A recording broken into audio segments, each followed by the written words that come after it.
Welcome to another weekly episode of WAG of the Tail. I'm Randy Lyman, the pet uncle. I'm a pets and animals reporter and co-owner of Style Pets, an online pet boutique.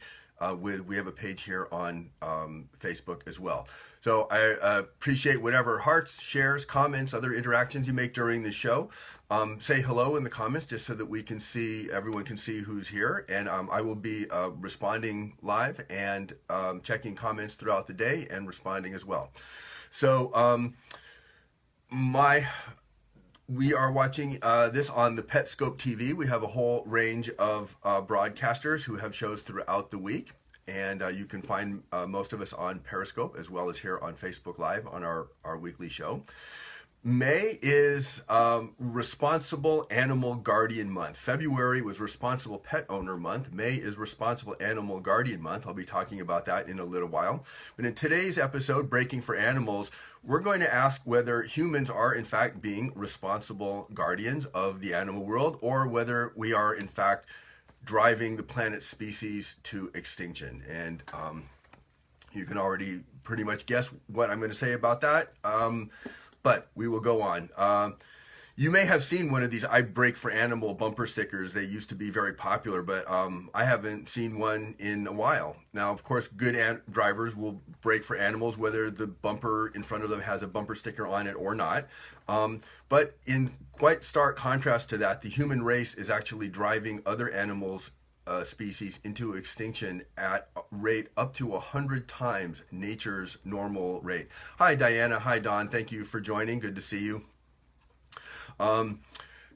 In fact, the planet Earth has experienced 5 mass extinctions in the course of the 500 million or so years that life has been on Earth.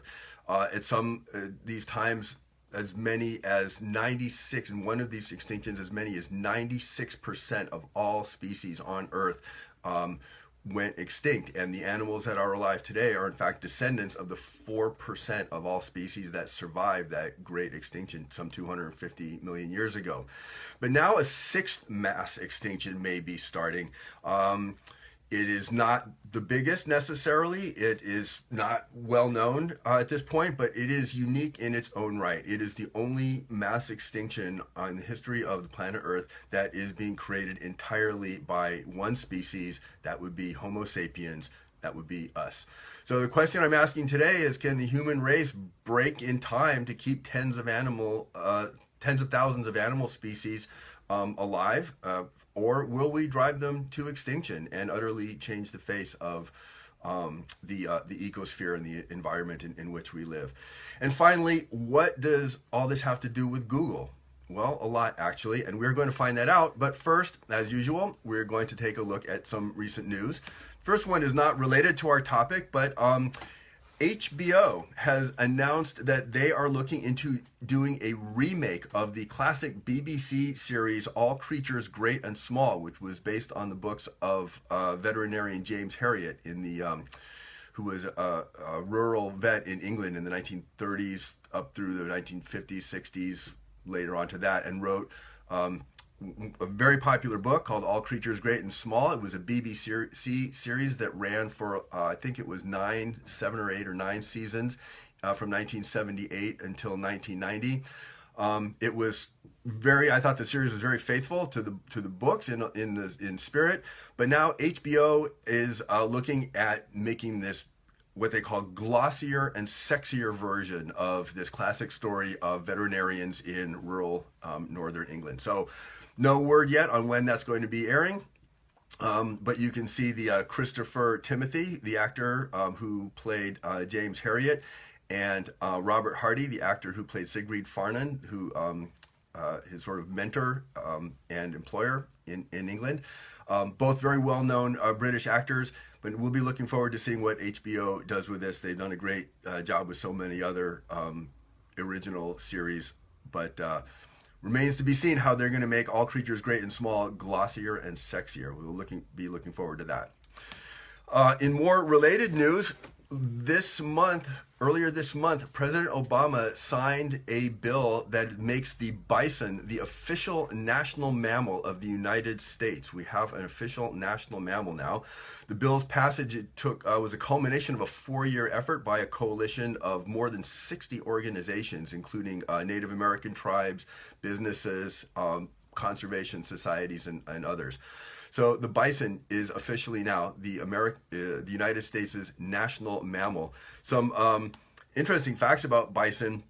You know, they were nearly extinct. There used to be some 30 million bison roaming the plains of North America. Now that number is down to 500,000, and they're the only place where bison actually have been continued to roam naturally since prehistoric times is in fact Yellowstone National Park. There's a few, for those of us who live in the Bay Area, there's a few who live in the far western end of Golden Gate Park that we can go see. Bison may look like big lumbering animals, but they are actually quite fast and agile and are the #1 cause of tourist and visitor injuries in Yellowstone National Park. They can run 35 miles an hour and jump as high as 6 feet. And one thing that I do not ever want to experience is to have a bison running at me at 35 miles an hour, leaping 6 feet into the air and landing on top of me. They were an important part of the plains ecosystem before we settled it, and they have made something of a comeback thanks to the efforts of conservation societies and others. So now they have become the national mammal, largely in sort of respect of that comeback that they have made. And a little farther up north on the West Coast, Washington State in November passed their Initiative 1401. It won with a 70% landslide vote of both liberals, conservatives, right across the political spectrum. What it does is it protects, excuse me, it criminalizes the trade in products made from 10 endangered species on Earth: elephants, rhinos, tigers, lions, cheetahs, and a number of others. Not necessarily all endangered, but ones that are heavily trafficked in. One of the exhibits that they showed, trying to sort of rally support for the measure before the election, was to show an exhibit of items made from animals, like stuffed tortoises, like ashtrays made out of rhinoceros foot and things like that. So Washington State has actually banned trade in products made from 10 animals, and violations can result in up to 5 years in prison. And so they are looking now to sort of make this a national model, taking it from Washington State everywhere. It happened in Washington because Washington has a major port in Seattle, and where a lot of these products come into the country. And so the state of Washington, the voters of Washington, took action to stop that. And our final news item, this was, excuse me, dry throat today.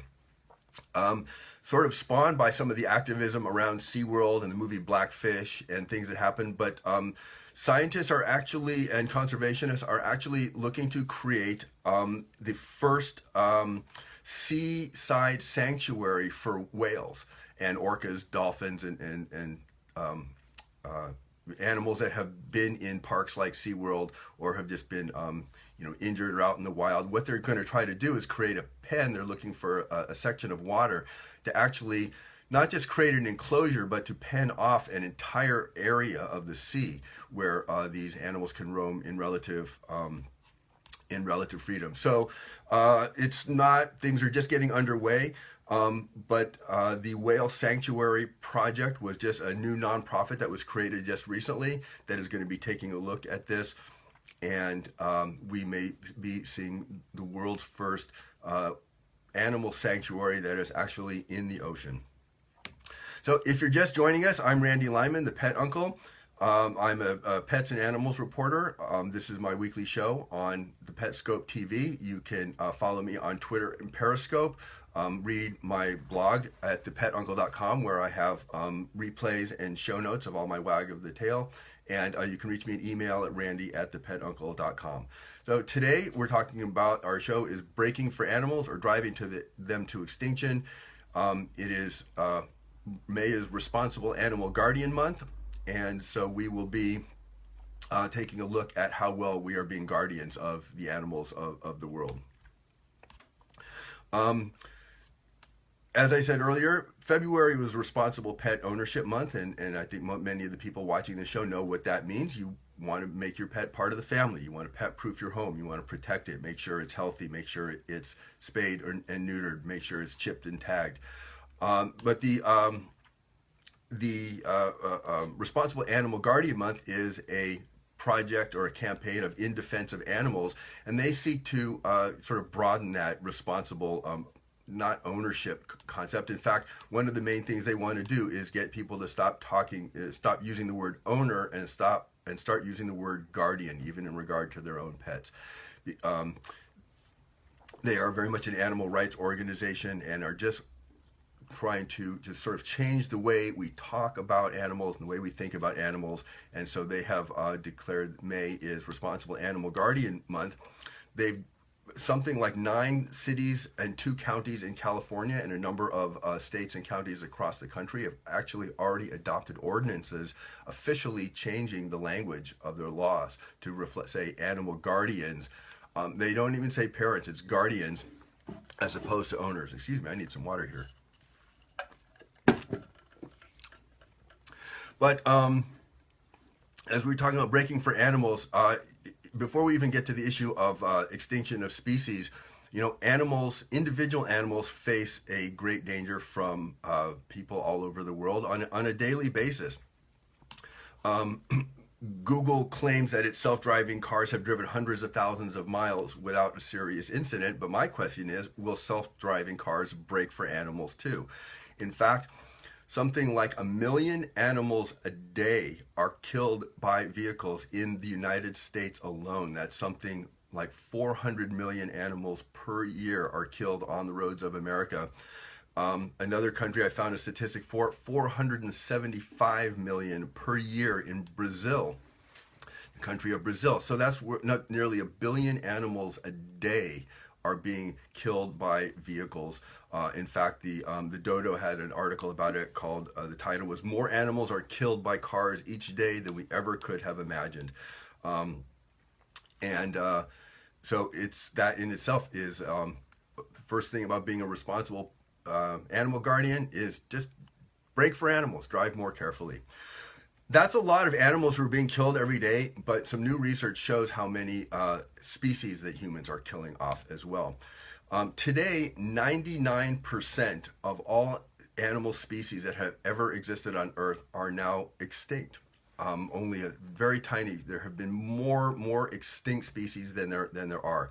And the animals that we see today in the world are all descended from 4% of the species that survived one of the 5 great mass extinctions in Earth's history about 250 million years ago. Without going into the whole history, one of the one that was 250 million years ago at the end of the Permian period is called the Great Dying. It was believed that it was caused by sort of global warming and a number of other factors caused by massive volcanization and just as you can see what volcanoes spew into the air, which would have caused climate conditions.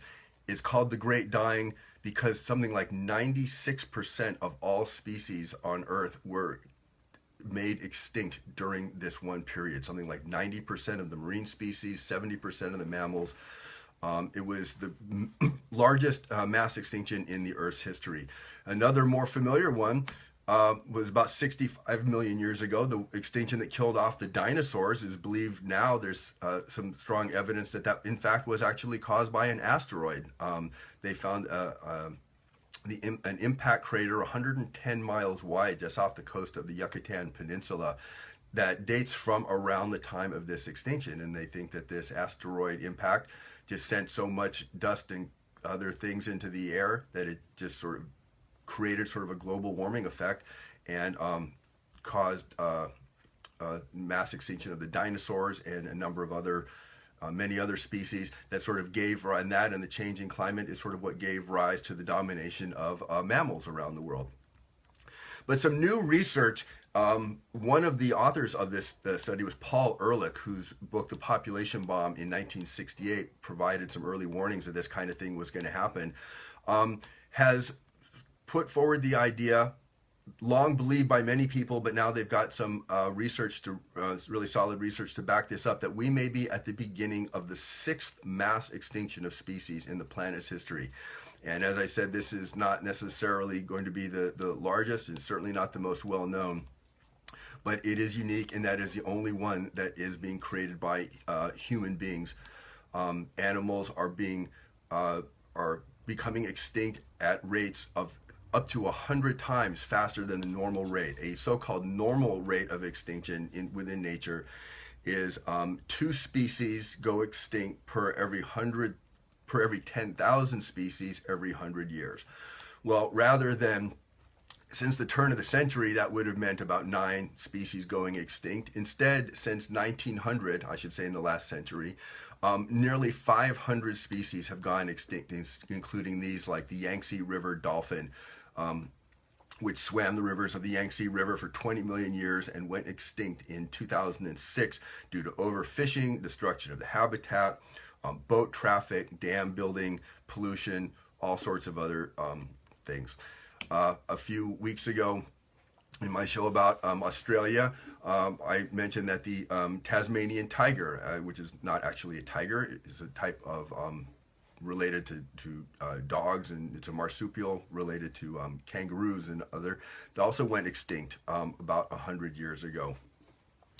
A lot of these mass extinction events, like the Great Dying 250 million years ago, were caused by conditions in the ocean, by lack of oxygen in the ocean due to ocean warming, and that of course caused a much greater collapse of the environment, because many animals feed on marine life and it just moves up the food chain. And we are seeing many of those same conditions today. There are certain parts of the oceans that are in fact biologically dead zones, the Baltic Sea, the mouth of the Mississippi River, all caused by a lack of oxygen in the water due to human pollution. What does this all have to do with self-driving cars? Are they part of how will they break for animals? Well, it's more than just that. There are basically 3 or 4 main reasons that these researchers found that species have been going extinct. And I'm going to go back a slide for a moment where I have these. The 4 main reasons is, one is with the spread of non-native species of plants and animals all around the world. When humans have colonized the world and traveled around, we've brought plant species to environments where they were not meant to be, and that has often caused havoc in environments around the world, where introduced species often killed off the native species and caused other changes in the habitat.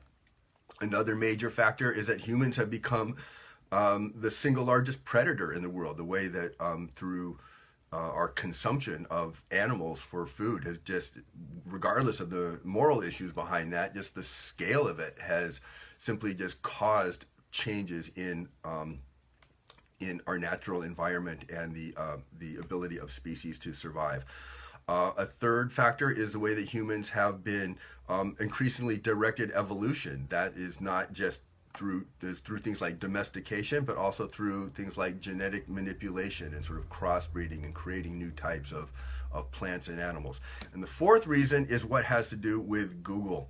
Not just Google, I'm not trying to blame Google for the world's problems here, but the rise of something that they have called the technosphere, which is basically the sum of humanity and all of its technologies, which has reached such a scale that some are considering it's like the atmosphere, the lithosphere, which is the hard surface of the earth, the biosphere, which is the ecosystem of life on earth, a new sphere completely unheard of in the history of the planet, the technosphere. The way that technology and the consumption of resources that drives our technology has simply just become a force of its own, a force of nature on its own. And that has been one of the primary reasons for one of the primary ways that humans have changed the environment of the world and causing these sort of mass extinctions. Well, what is Google doing with its self-braking cars? It was recently revealed, actually just last week, I think it was, or a couple weeks ago, that it's not, Google's cars have been shown to be pretty safe so far, but there's going to hit a pedestrian at some point, and they're going to hit animals at some point. So Google has actually patented or filed a patent to put, and they say that they're probably not going to use this, but this just shows how they're thinking, to equip the front of their self-driving cars with fly paper so that if they hit a pedestrian, the person will simply stick to it. Now, that is going to be, like I said, they haven't announced that they're specifically actually going to do this, but that is quite a concept, because I could only just imagine when one of these self-driving cars hits an animal, no one's going to stop, and will be self-driving cars driving around the streets with animals stuck to the front of them. And that is, I don't know, who knows where things are going to go with all these self-driving cars. But it is just one more way, this way that we simply, technology is not something that we can simply just shut off in the world. It has taken on a life of its own. This is sort of what these researchers have been talking about, is that it's not just a matter of using technology. It's a matter of the world of technology has assumed an independent existence from the humans who actually use it, and has become one of the prime factors in causing this sixth mass extinction of species. Now, humans, of course, have been doing a lot to try to preserve species. I talked a few weeks ago about worldwide efforts to save the Tasmanian devil from extinction. It's facing actually a type of cancer that's not caused by humans, but human zoos and governments and other research institutions have been doing their best to save the Tasmanian devil. Hello, Monique. Glad to see you, even if it's just here for a minute. Excuse me, I'm having congestion problems today.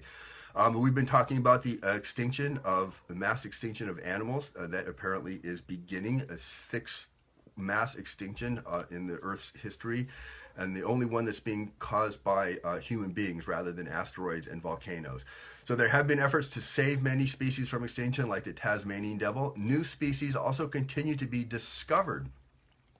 I spoke a couple weeks ago about a coral reef that had been discovered under the muddy waters of the mouth of the Amazon River, where something like 37, nearly 40 species that had previously been unknown have already been discovered. Now, it doesn't mean that new species are being created.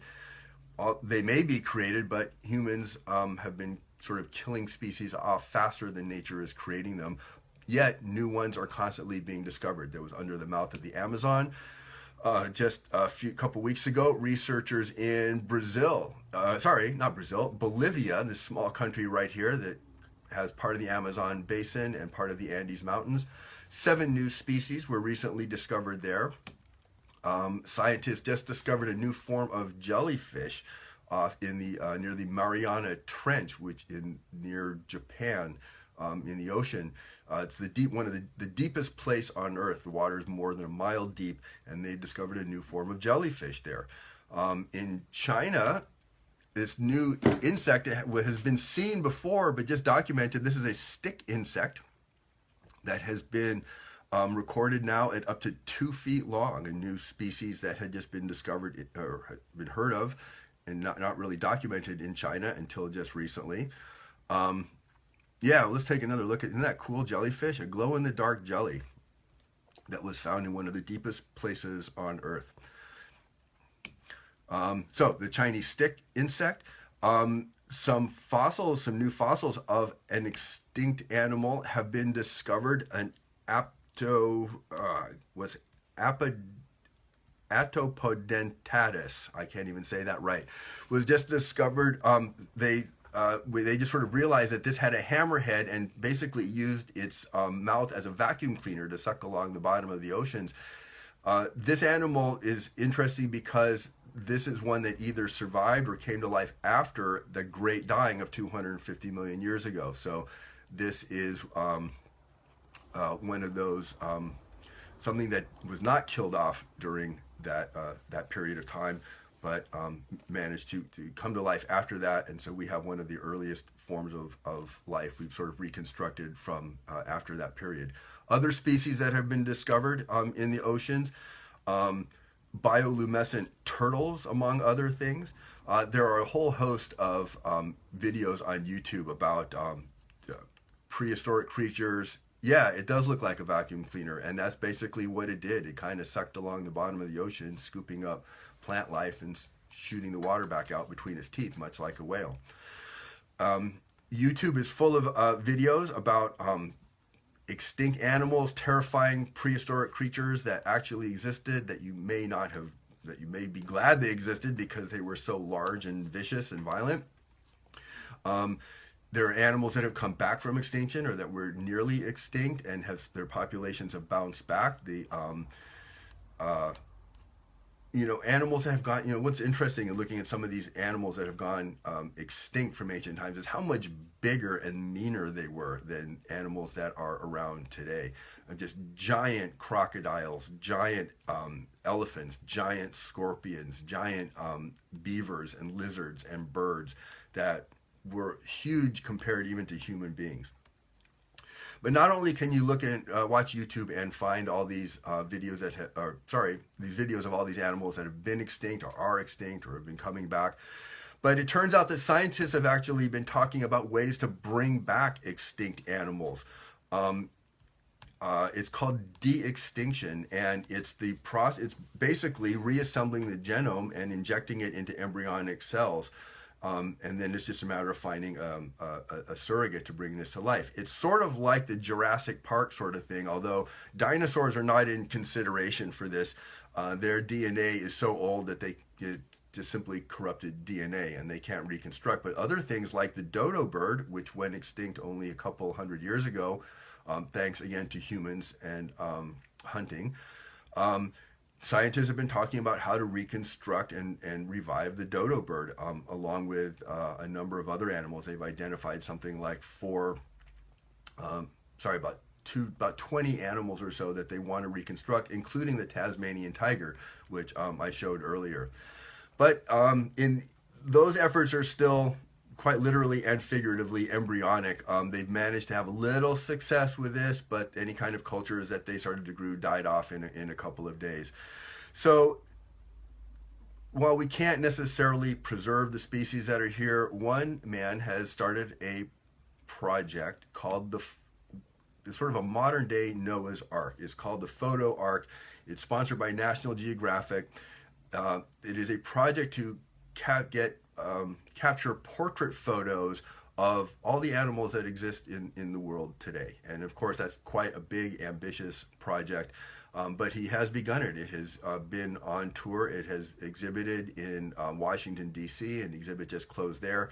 I don't have information about where it's going next, but on the National Geographic site or on the Facebook page, you may get information about that. I'll have the links to that in the show notes for today's show. But if nothing else, there is a project to sort of a modern Noah's Ark, the photo ark, to try to document what animals are still around today. Yes, the two of you are both photographers. I'm sure you would both like this idea. So the Photo Ark project, look it up. I will, like I said, have a link on the show notes to this show. So that is it for today's show, Breaking for Animals or Driving Them to Extinction. It is Responsible Animal Guardian Month, and so I've been asking the question, have we been responsible animal guardians? All pets, all animals are humans' responsibility, whether they're pets or not. They're our responsibility because whether they live in our homes or live out in the wild, we have created the environment in which these animals live, whether it's sanctuaries, whether it's just out in the wild. The environment is changing because of what humans have done, and species are dying off because of what humans have done. And so whether you own a pet or not, everything that we do affects the world of animals. And so this is Responsible Animal Guardian Month. let us all try to just be responsible guardians of the animals. So I am, that's it for WAG of the Tail today. I am Randy Lyman. You can watch The Pet Uncle. You can watch WAG of the Tail live every Monday here on Facebook at The Pet Scope. You can get the replays and show notes at wagofthetale.live or on Medium at The Pet Uncle. I will be posting those a little later today. And of course, you can find me on Periscope, Twitter, on the Pet Uncle blog, and by email. So thanks everyone for watching. Thank you replay viewers. Thank you live viewers. Thank you for all the comments and interaction. And I will look forward to seeing you all next week.